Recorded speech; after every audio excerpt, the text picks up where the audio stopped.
Muito boa tarde a todos, eu sou a Helena Madeira, cabe-me a mim fazer aqui um prefácio musical nesta ocasião tão especial. E então vamos começar. Gostaria de começar com um tema que me diz muito, é um tema intitulado Raiz e que foi preparado especialmente para este programa.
Nunca será demais um agradecimento e uma saudação também, mas sobretudo agora um agradecimento a todos aqueles que permitiram e que fizeram com que se concretizasse este nosso evento, esta nossa evocação que hoje dedicamos a Nuno Judice. Todos têm uma palavra especial de agradecimento, porque o simples facto de estarem aqui significa o querer associar-se a esta iniciativa que para nós tem um grande significado. Nós queríamos ter feito este reencontro ainda em vida de Nuno Judice. Não foi possível. Deixa-nos, no fundo, e apenas um momento de alguma tranquilidade. É que ele viu a maqueta final do catálogo e isso faz com que os nossos remorsos sejam menores e que saibamos que no sítio onde ele estiver que comungará também deste momento feliz que hoje temos. O tributo à memória do poeta que este encontro celebra, celebrando a beleza do poema e do seu escultor maior do movimento, como ele dizia, do movimento e de tudo aquilo que foi a sua obra, pela noção do poema, pela matéria do poema, pela meditação sobre as ruínas, pela navegação do acaso, pelas coisas mais simples, pela geometria variável de todas as coisas e, sobretudo, tudo isso se resume e se reunifica numa colheita de silêncios. E, portanto, é neste contexto que Lídia Jorge nos vem falar desta constelação perfeita que é a maneira e o modo de, pela palavra Lídia Jorge, nós todos evocarmos pelas palavras dela Nuno Judice. Todos somos testemunhas. Entre Nuno Judice e a ausência estabelece-se uma distância que pretendemos ser sem fim. A isso mesmo alude, num texto a vários níveis notável, publicado no dia 3 de abril no JL, o seu amigo e companheiro de poesia, Luís Filipe de Castro Mendes. Procurando em filósofos e poetas uma definição para aquela separação sem diálogo possível, a que aludimos sem querer pronunciar a palavra exata, contrapõe Castro Mendes o fulgor da obra que permanece como um fruto perene, o objeto em que o poeta transformou a sua vida, desaparecendo nela à medida que a foi construindo. Outros amigos de Nuno disseram-no comovidamente de outras formas. Guilherme Oliveira Martins, Ricardo Marques, José Carlos Seabra Pereira, António Carlos de Vasconcelos, Vítor Serrão, talvez, não sei, José Manuel Vasconcelos e tantos outros. Eles e nós, e todos nós, aqui reunidos, sabemos que a voz de Nuno Judice é singular, poderosa, capaz de manter a distância entre o seu nome e a ausência, continuidade alargada sem fim ao longo do futuro que há de vir. A voz multívoca feita de poesia, ficção, ensaio, crónica, recensão, tradução, teatro, crítica à crítica, esse modo ousado tão pouco português, e curadoria de revistas onde foi mentor, divulgador, tutor de escritores clássicos e modernos e contemporâneos, além de que soube ser uma ponte entre o institucional e o informal, colocando-se ao lado dos mais jovens, recuperando os esquecidos, desencantando obras crípticas que trouxe à luz do dia. Pensando nesse labor tão intenso e tão ousado, inscrevo Nuno Judice na lista dos maiores criadores da nossa geração, ao mesmo tempo que deve figurar com destaque no portal estreito dos intelectuais completos que amparam entre nós o espaço do pensamento erudido pela miúda dissensão portuguesa. Em 1980 acabava de publicar O Dia dos Prodígios e ainda desconhecia a demanda que a publicação de um livro pode implicar.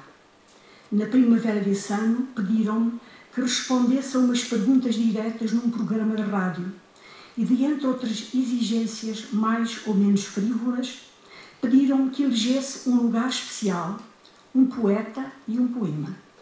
Escolhi Sagres, Nudum Judice, e dos livros dele um poema que li nos estúdios do velho Queias.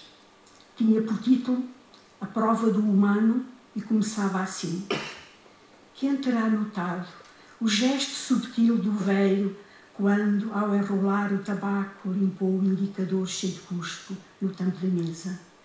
Ali, há exatamente 2 dias, sentara meu a escrever reflexões religiosas a um canto filosófico.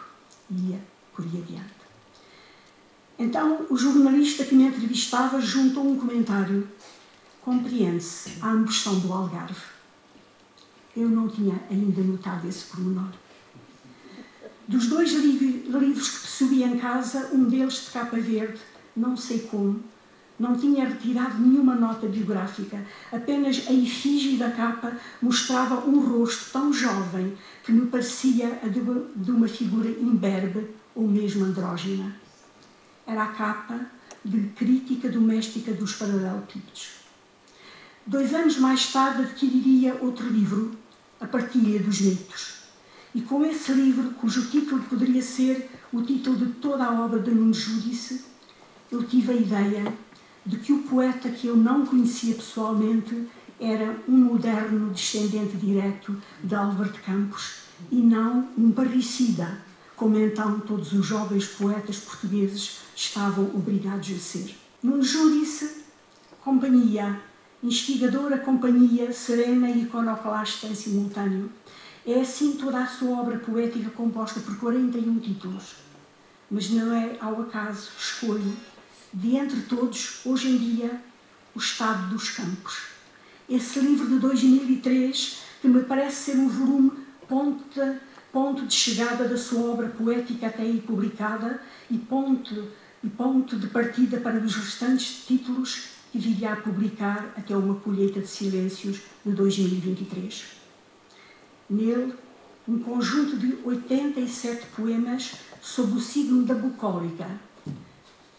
Nuno Judice percorre a globalidade dos seus temas, recolhidos dos campos semânticos da botânica, da zoologia, da pintura, da teologia, da religião, da filosofia, da análise literária e da arte poética, bem como do mundo amoroso e do mundo doméstico, com as naturezas mortas, onde o foco, por exemplo, pousa sobre uma laranja descascada.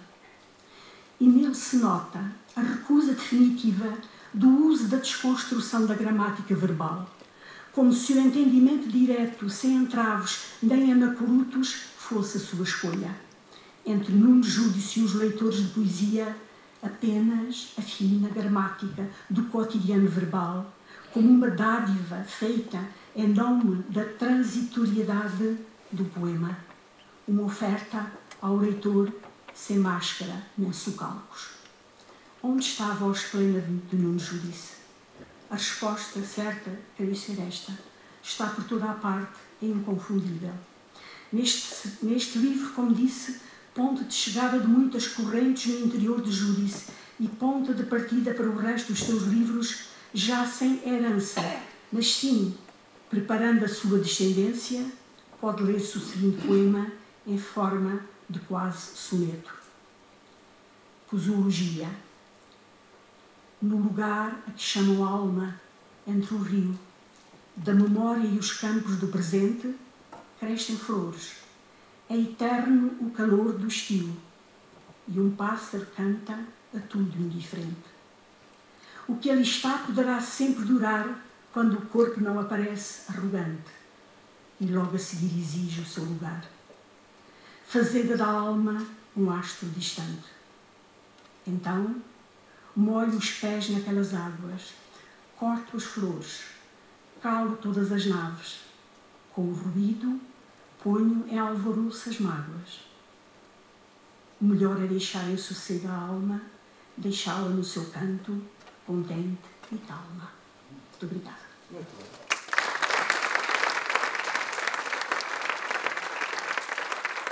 Muito obrigado, Lídia Jorge. Muito obrigado por este excelente e bonito momento.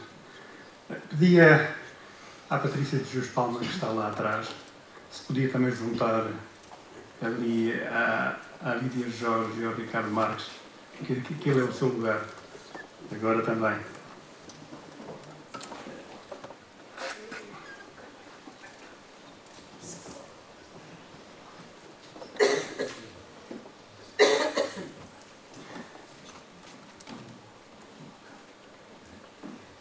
Muito obrigado. Antes de um pequeno vídeo em que se faz a leitura de um poema, eu pedi a Manuela se poderia vir ler uma homenagem do Dr. Guilherme Oliveira Martins. Quero ter a vontade. Boa tarde a todos. Primeiro de tudo, agradecer à Fundação Manuel Viegas Guerreiro esta evocação e, sobretudo, agradecer à Lídia e ao Ricardo Marques os textos lindíssimos. O Dr. Guilherme Oliveira Martins pediu-me que transmitisse hoje umas palavras que ele escreveu para esta ocasião. Diz ele: associo-me à justíssima homenagem ao meu querido e saudoso amigo Nuno Júdice. Não esqueço os momentos em que aqui nos encontramos. Neste momento, permite-me apenas evocar 3 palavras que devem ser recordadas: tempo, memória e atenção. Lembrar o Nuno é, antes de tudo, recordar a importância das palavras como meios de fazer chegar o ser aos outros. Precisamos da serenidade do tempo para que a reflexão seja fundamento de ponderação e para que as ideias fluam. Por isso, lembramos a força dos silêncios e dos compromissos. Não esqueço o trabalho incansável que foi a marca do talento do Nuno. A memória construía-se assim, através do elo que sempre era capaz de estabelecer entre o que recebemos do passado e do que transmitimos para o futuro. E a grande lição da sua poesia está na atenção que prestava a todas e a tudo o que o cercava. Eis por que razão voltar sempre à sua escrita significa podermos compreender a essência da arte como sublime encanto de humanidade. Nuno continua connosco e a sua obra é a demonstração maior da sua perenidade neste ágape infinito que é a amizade.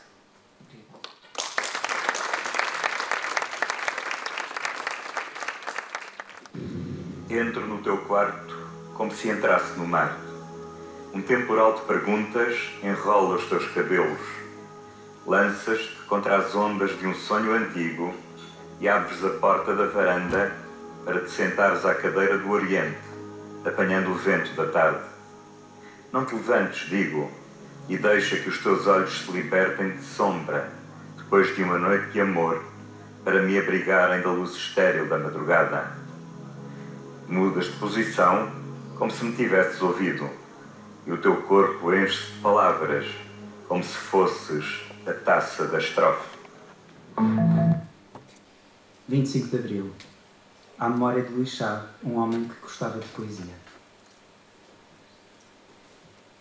Na manhã da Revolução, céu cinzento de ameaçar chuva, não fui trabalhar, como toda a gente.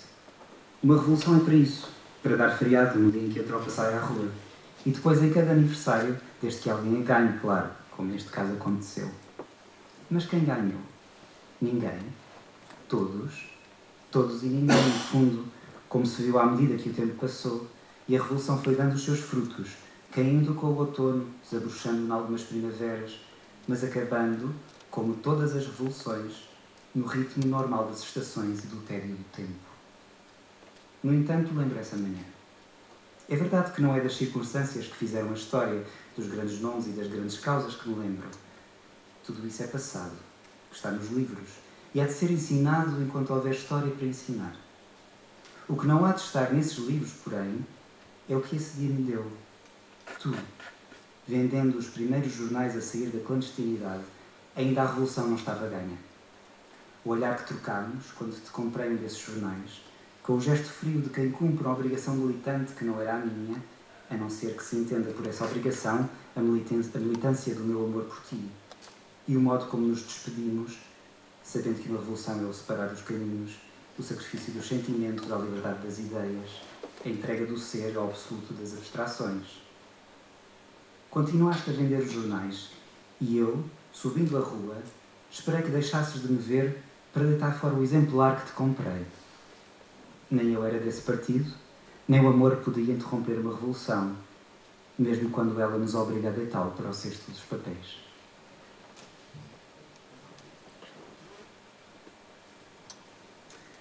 Prelúdio e variações. Quando as cozinheiras cortavam o pescoço da galinha e deixavam o sangue correr por uma tigela de barro, uma agarrava a cabeça e a outra prendia as asas. Assim, a operação era feita com toda a limpeza e eu via os olhos da galinha perderem a cor até o instante em que a faca chegava ao fim, separando a cabeça do corpo.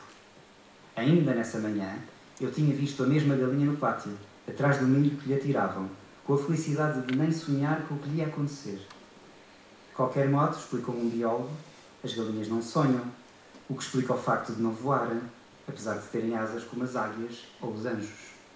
É por isso que os filósofos, que sonham o ideal e a abstração, se parecem com as galinhas. De que lhes serve as asas do pensamento, se, tal como as aves de capoeira, não saem do chão? E pergunto-me se não teria sido por isso que, na Revolução Francesa, houve quem confundisse os filósofos e as galinhas, cortando-lhes as cabeças, embora com o desperdício de não guardarem o sangue para a cabidela.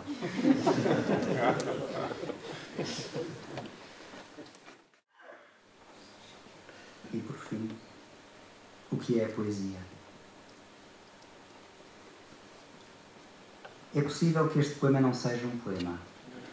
De facto, embora escrito em verso, com cesuras que estão no sítio em que deviam umas e onde não deviam outras, e apesar do ritmo que segue alguma das regras próprias de um discurso com marcas musicais, produzindo o prazer da harmonia de vogais e consoantes para ouvidos mais atentos, este poema pode ser considerado, por alguns, como não sendo um poema, ou não fazendo parte daquilo a que se dá o nome de poesia. Uma frase mais longa do que o habitual, em vez do discurso equilibrado e consonante com os hábitos de dicção, ou um raciocínio que nasce de uma discussão técnica sobre as regras que o poeta deveria seguir para chegar ao seu objetivo. Eis, só aqui, 2 motivos mais do que suficientes para que se diga que este poema não o é. Porém, outros podem trazer argumentos mais profundos, que falta aqui uma transcendência, um sublime, um contacto com o divino. Estes são os clássicos. Ou que não se sente a presença de uma inspiração de carne e osso, da pele macia daquela que se aproxima sem que as desejamos a ver e que nos diz ao ouvido uma palavra de amor, são os românticos. Ou ainda que nada disto teria de ter um sentido e que as imagens teriam de andar umas contra as outras no saco da estrofe, são os modernos. Deixo-os a discutir uns com os outros, a trocar os seus argumentos e as suas ambições. E espero que me digas que este poema que pôs tudo de lado quando chegaste ao pé de mim é um poema. E se me disseres isso, então sei que é teu este poema, e o resto que fique para quem julga que sabe que é, ou não é poesia.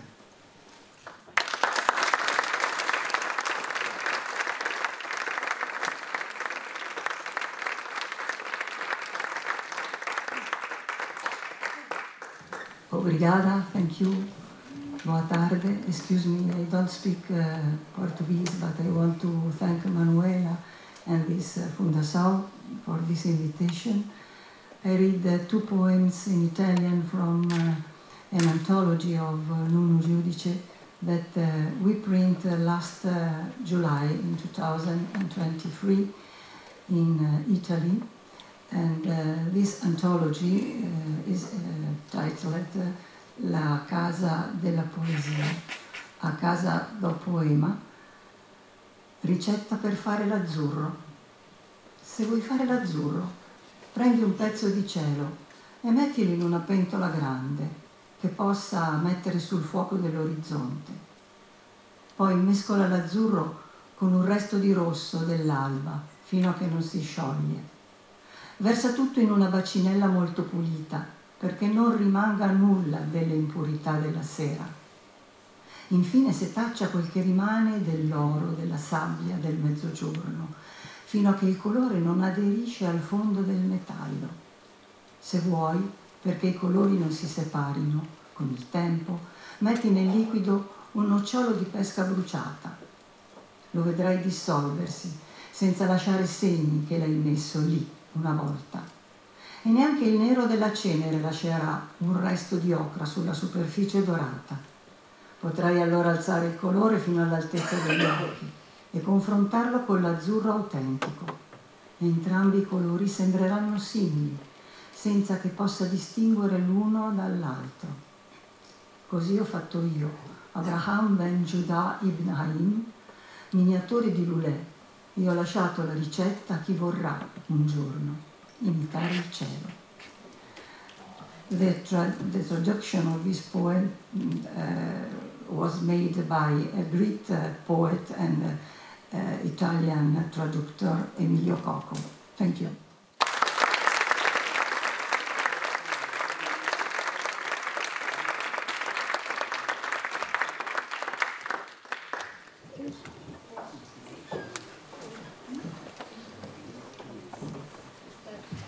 Muito obrigado, Ricardo Marques, pela viagem os poemas de Nuno Judice. Grazie mille a Caravaggio por este momento também internacional com a bela língua italiana.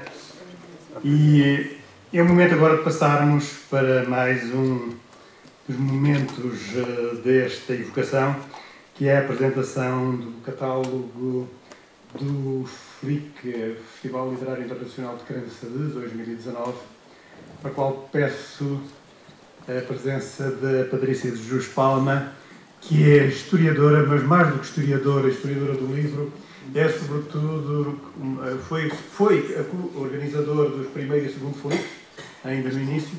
Patrícia, quer dar bondade, a palavra é sua. Muito obrigado.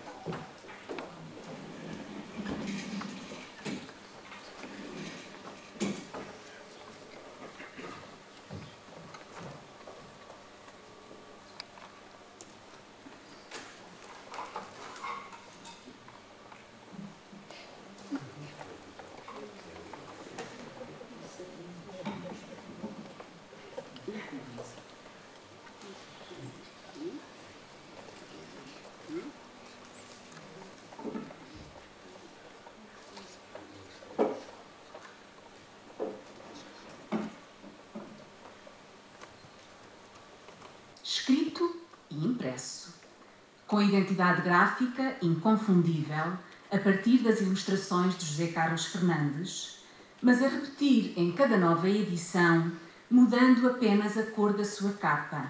Assim teria de ser o catálogo do FLIC.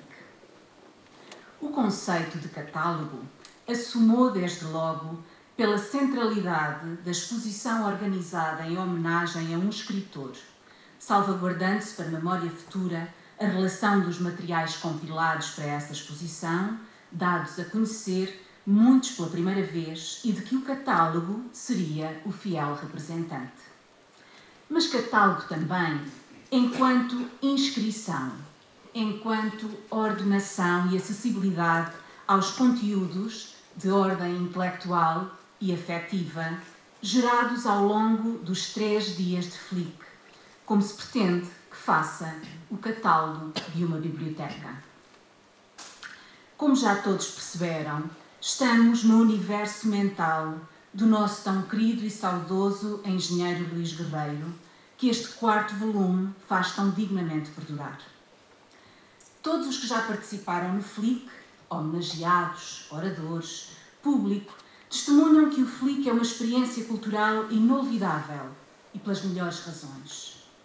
Embora a experiência individual seja verdadeiramente intransmissível, ela parece fazer germinar nos participantes o desejo de representar e de fixar em palavras esse naco de felicidade pessoal de que nos fala Eduardo Damaso e que expressa tão bem as repercussões, escolho dizer repercussões e não resultados, repito, repercussões pessoais e socioculturais desta iniciativa cultural que transforma o catálogo não num mero reflexo do programa previsto e anunciado, mas numa criação de realidade vivida.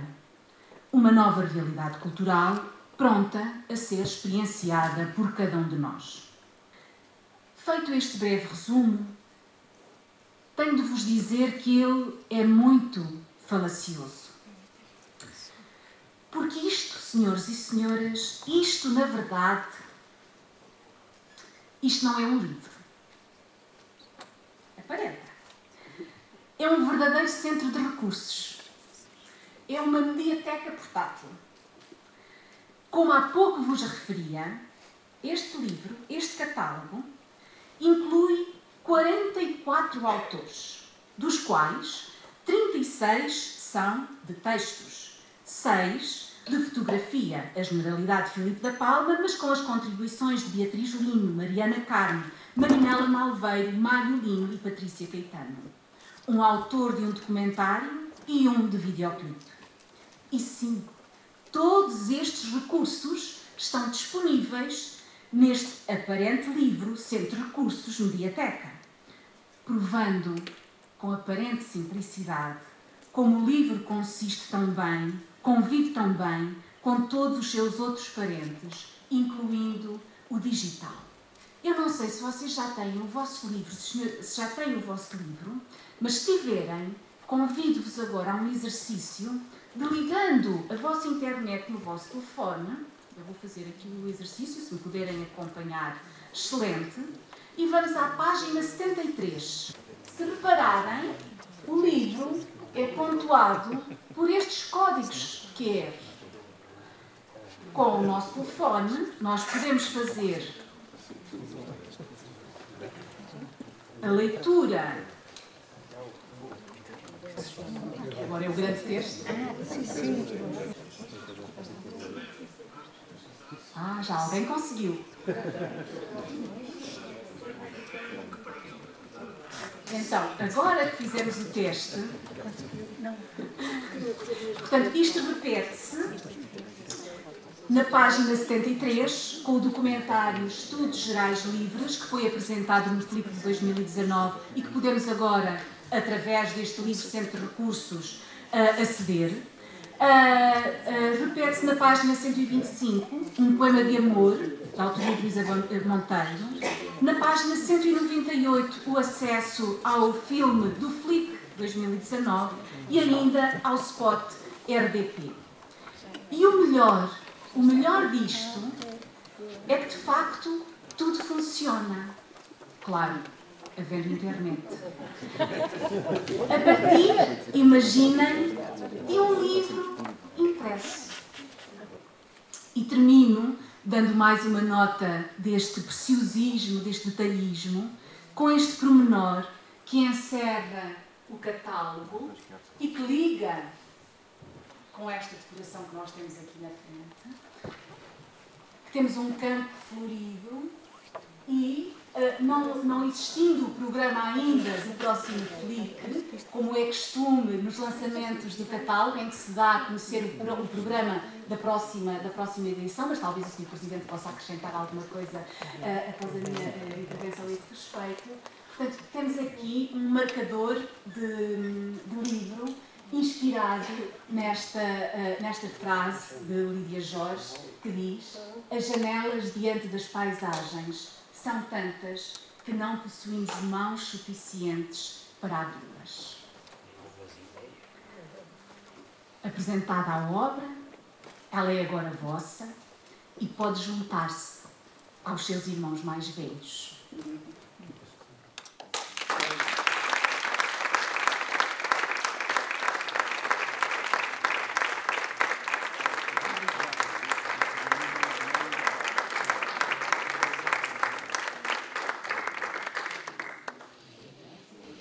E estamos quase a chegar ao último ponto desta nossa educação de hoje, sábado. Antes disso, eu queria dizer uma coisa que já aqui passou e por aquilo que já disse a Patrícia de Jus Palma, por um lado, e pela interpelação que ela também me lançou, se eu poderia dizer alguma coisa relativamente ao próximo Político Flick. Posso dizer pouco, mas aquilo que posso dizer é o nosso grande compromisso na realização do Flick. No ano que vem será dedicação, será uma homenagem à Lídia Jorge. Portanto, contará sempre.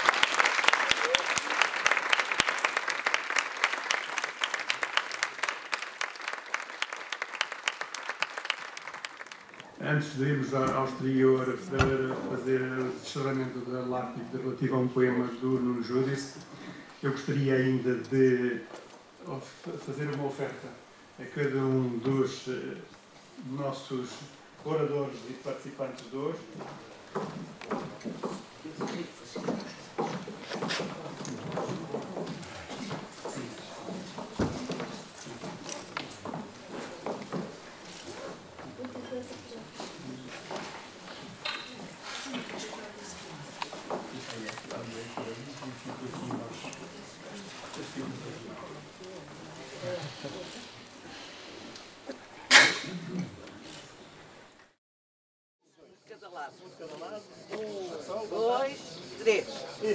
Agora posem-se de lado. Excluíram a Filipa,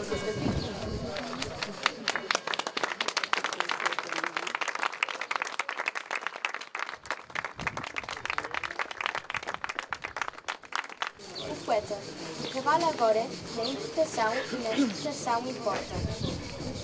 Metáforas, exporta alegorias, podia ser um trabalhador por conta própria, um desses cães cadernos, folhas azuis, com número de deves a haver. De facto, o que deve são palavras, e o que tem é esse vazio da frase que lhe acontece quando se encosta ao vidro, no inverno, e a chuva cai do outro lado, então pensa, um trabalhador do tempo, mas, de certo modo, a sua, com a pedra de instantes, o que passa a caminho da eternidade. Suspende o gesto, sonha o céu e fixa na dureza da noite. A bater de asas, o azul, a sábia interrupção da morte.